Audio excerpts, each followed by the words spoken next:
Пожалуйста, то, що понеслось? Ну, то, що я знаю. Як можна? Це винос мозга, Боюсь везде, все уже, да, бутайна столка, ты.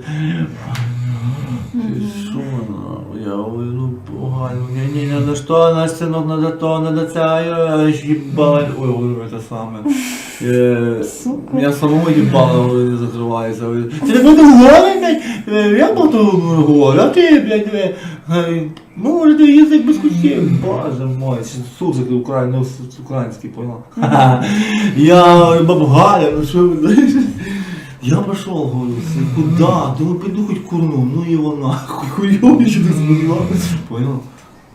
Повела, переехала слушать историю. То есть, ты знаешь, это я не раз говорил, очень детство, с братом. Мама говорит.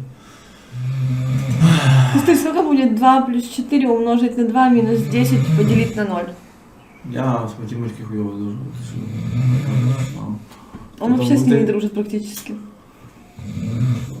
Ну что-то с детства нам тяжело давалось, ну понял, я её до сих пор. Музыка есть. Ну я знаю, сколько будет 2 плюс 2.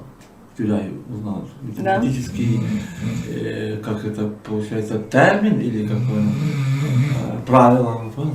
2 плюс 2 умножить на 2. Вот сколько будет умножить? Я тебе скажу. Еще и вам лететь, еще немножко есть. Да я женю.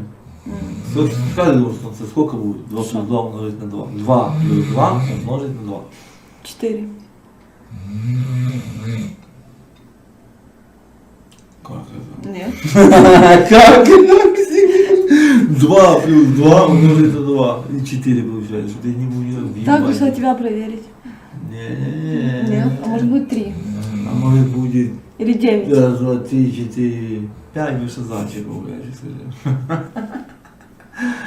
Не, ну серьезно, сколько ты думаешь?